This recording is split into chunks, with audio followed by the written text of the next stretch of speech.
স্বামীকে হারানোর বেদনা আর দায়িত্ববোধের জায়গা থেকে সামাজিক যোগাযোগ মাধ্যমে আবেগঘন একটি পোস্ট দিয়েছেন শহীদ ওসমান হাদির স্ত্রী রাবিয়া ইসলাম শম্পা। সেই পোস্টে তিনি স্পষ্ট ভাষায় জানিয়েছেন, শহীদ ওসমান হাদির নাম যেন কোনো রাজনৈতিক দল নিজস্ব স্বার্থে ব্যবহার না করে। পোস্টে রাবিয়া ইসলাম শম্পা লেখেন, শহীদ ওসমান হাদি তার জীবদ্দশায় কোনো রাজনৈতিক দলের সঙ্গে যুক্ত ছিলেন না। তিনি একজন স্বতন্ত্র প্রার্থী হিসেবে নির্বাচনে অংশগ্রহণ করেছিলেন। এ বিষয়টি সবাই জানেন, অথচ তার শাহাদাতের পর বিভিন্ন রাজনৈতিক স্বার্থে তার নাম ব্যবহারের চেষ্টা করা হচ্ছে, যা তিনি অনাকাঙ্ক্ষিত বলে উল্লেখ করেন।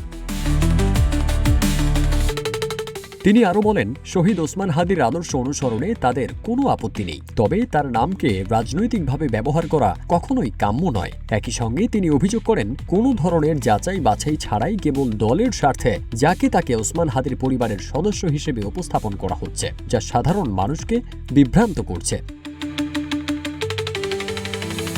রাবিয়া ইসলাম শম্পা তার পোস্টে উল্লেখ করেন, ওসমান হাদির পরিবার ও ইনকিলাব মঞ্চ শুরু থেকেই বলে আসছে, ভোট দেওয়ার ক্ষেত্রে দল নয়, যোগ্য প্রার্থীকে প্রাধান্য দিতে হবে। প্রার্থী যে দলেরই হোক না কেন, তার যোগ্যতাই হওয়া উচিত ভোট দেওয়ার প্রধান মানদণ্ড।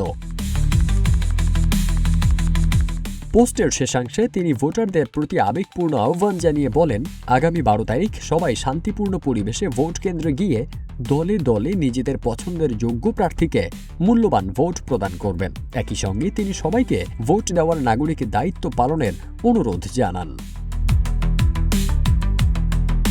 ফারদিন সানি, রূপালী বাংলাদেশ।